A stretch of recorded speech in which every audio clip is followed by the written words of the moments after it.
반갑습니다. 어서입니다. 여러분들이 보통 차량을 구입하실 때 10만 킬로가 훌쩍 넘어간 차량, 지금 제가 오늘 소개할 차량이 15만 킬로가 넘었는데 현재 리얼한 상태, 그리고 이런 차를 사도 되나 안 되나, 물론 차량마다 다르긴 하겠지만 제가 그런 기준으로 이 차량을 한번 점검해 보도록 하겠습니다. 내가 어떤 차량을 사고 싶은데 키로수가 적은 그 급보다는 낮은 급을 사실 거냐, 아니면 내가 원하는 급의 키로수 많은 차를 사서 내 예산에 맞출 것이냐, 이런 걸 가지고 많이 고민하시는 분들이 많으시는 것 같아서 제가 거기에 대한 힌트 아니면 뭔가 대안, 이런 거를 좀 드리고자 합니다. 자, 그러면 한번 시작해 볼게요. 자, 제가 오늘 보여드릴 19년식의 15만 9천 킬로 탄 IG 모던 차량 3.0 LPI 모델입니다. 네, 시동 상태 지금 냉간시긴 한데도 이렇게 굉장히 정숙하죠. 네, 사고는 없는 차량이고, 지금 시동 상태, 맨 처음에 시동 걸었을 때도 시동도 잘 걸려서 배터리 상태도 양호했고, 자, 잠깐 시동을 끄고 엔진 오일 캡을 잠깐 보겠습니다.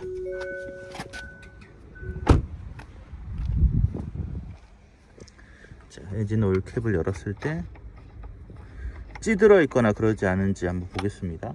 자, 굉장히 투명하죠. 이거는 엔진 오일을 잘 갈아준 차량이라고 판단을 하시면 될 것 같습니다. 엔진 오일 보통 잘 안 갈아주면 많이 찌들어 있거든요. 네, 괜찮고, 보시면 게이지 엔진 오일 적정량도, 네, 보시면 네, 양이 충분합니다. 자, 보통 엔진 오일 갈아뒀는지 확인하는 방법은 필터 열어봤을 때 굉장히 깨끗하죠. 네, 엔진 오일을 교체한 지 얼마 안 되었다는 증거가 될 수 있습니다. 네, 그래서 엔진 오일은 교체를 하지 않아도 될 것 같아요. 지금 전반적으로 확인했을 때 바닥에 떨어진 누유나 이런 것도 없고 15만 9천 킬로 정도 운행을 한 차량이라고 믿기지 않을 만큼 엔진 상태가 양호합니다. 네, 겉벨트라든지 제너레이터, 네, 다 양호합니다. 일단은 15만 9천 킬로지만 연식이 19년식입니다. 네, 중고차는 키로수보다 연식이라는 얘기가 여기서 이 차로 좀 증명이 되는 것 같아요. 그만큼 장거리를 많이 타셔서 엔진 오일 소모품이나 이런 거를 잘 갈아 주셨고 했기 때문에 엔진 소음도 좋고 그런 것 같습니다. 자, 외장 상태 간단하게 보면, 일단 고속도로를 많이 타시면 스톤칩, 네, 보시면 이런데 스톤칩 맞았죠. 네. 앞범퍼들이 대부분 기스들이 많죠. 특히 IG 같은 경우는 하단 기스들, 네, 가니시 이런 부분에 기스가 많은데,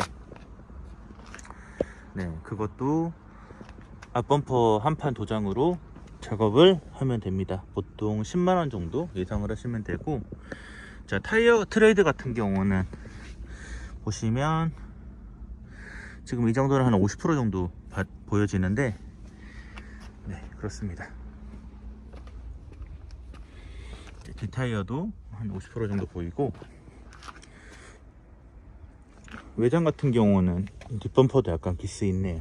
앞뒤 범퍼만 도색 작업을 하면 될 정도로 괜찮은 상태입니다.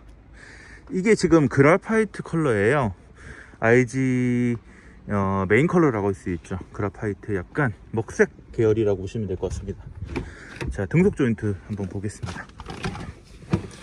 IG의 고질 증상 많이 여쭤보시는데, 등속 조인트 조향, 이음이라고 하죠. 소리, HG보다는 좀 개선이 됐는데 슥슥슥슥 이렇게 소리 나는 그런 증상이 있어요. 지금 이 차는 그 증상이 굉장히 양호한 편입니다. 네, 그러니까 키로수 많다고 그런 증상이 더 심하라는 또 부장도 없는 거죠. 네, 등속 조인트를 확인해 보겠습니다.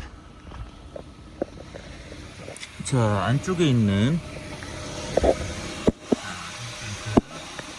빨대 링크, 물고기나 이런 부분도 양을 터지거나 그리스 놓지 없습니다. 자, 제일 염려를 했던 조향이랑 등속 조인트 부분, 네, 양호하고, 보통 여러분들은 외장에 대한 그런 부분을 가장 많이 보시잖아요. 저희는 외장이 조금 험해서 복원할 부위가 많아도 저희는 시동 상태 그리고 부조, 네, 차 안에서 시동을 딱 걸었을 때 좀 이렇게 앞뒤로 떠는 차들이 있어요. 자, 한번 보여드릴게요.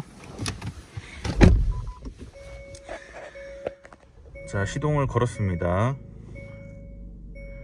네, 뭐 영상상으로 다 담길지는 모르겠지만 굉장히 정숙합니다. 근데 간헐적으로 브롱 이렇게 시트 운전석에서 운전자가 느낄 정도로 앞뒤로 부조라고 하죠. 약간 튕김이나 이렇게 떨림이 느껴지면 이제 그걸 부조라고 하는데, 그러한 증상이 없다는 거죠. 네. 후진 상태에서도 차가 발발발 떠는 경우 있습니다. 그건 이제 보통 이제 RPM도 좀 불안정으로 튀고 스로틀 바디 청소, 네, 스로틀 바디 뜯어가지고 청소하는 거, 그건 이제 비용이 몇만원 안 하는데 그 작업을 해주면 좀 많이 개선이 됩니다. 사실 여러분들이 많은 부분에서 염려하시는 그런 건 없었어요. 근데 또 제가 모든 차가 이렇다고 말씀을 드리지는 또 못하잖아요. 그러니까 좀 감안을 하셔야 되는 부분도 있습니다. 그러니까 저희 평가사들이 차를 볼 때 평가를 하고 그런 차들은 이제 거르게 되는 거죠. 그리고 시트 같은 경우도, 네, 요추 부분도 움직이는 거 보이시죠? 네. 이런 것도 이제 고장이 나면, 네, AS 기간이 끝났다 그러면 비용이 많이 나오는 부분입니다.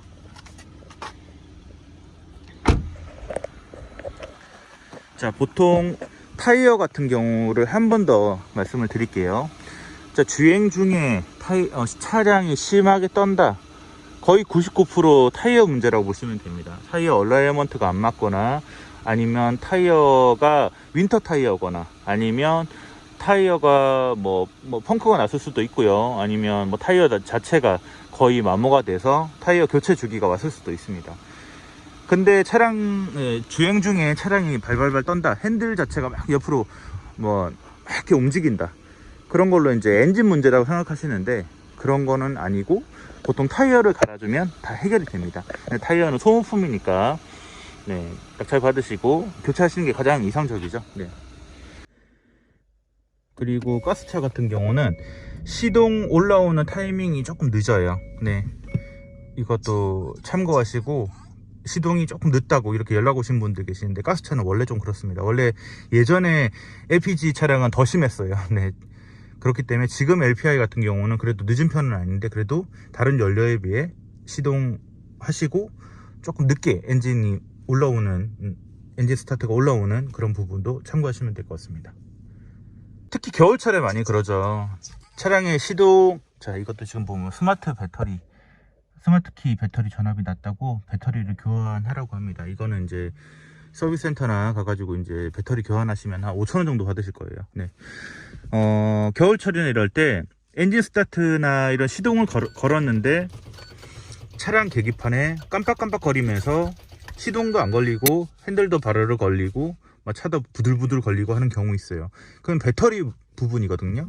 그럼 배터리를 갈아 주셔야 되는데, 보통 이렇게 경매장에 출품된 차량이 그래도 뭐 짧게는 일주일, 길게는 2주 이렇게 서 있잖아요. 그러면 이제 배터리가 또 많이 방전되고 해요. 그러면 이제 보통은 차량 인수하시기 전에 배터리를 갈아 주시는 게 가장 좋습니다. 네, 그런 문제에서 좀 많이 해결되시고, 그리고 차량 점검했을 때 배터리 전압이 많이 낮은 차량은 제가 배터리 교체하고 나가자고 말씀을 드리니까, 네, 그 부분도 참고를 하시면 좋을 것 같습니다. 이 차량의 시작가 같은 경우도 1190만 원이잖아요. 19년식 그랜저 RG 모던이 1190이다. 정말 싸잖아요. 네, 근데 이제 이 차량 역시 올라갑니다. 제가 봤을 땐 1400까지도 올라갈 거예요. 네, 키로수가 15만이라고 해도요. 차량 상태가 이렇게 좋은데요. 이걸 일반 딜러분들이 모를까요? 이 차량을 점검한 사람, 그 평가사들, 차를 좀 보조하시는 분들은 다 아실 겁니다. 일반적으로 그랜저 IG는 6만 킬로, 뭐 7만 킬로 기준 해도 1800 정도 올라가잖아요. 근데 이 차량은 이제 15만 9천 정도 탔기 때문에 좀 감가됐다고 해도 그게 그렇게 많지는 않을 거예요. 제 예상에 한 300?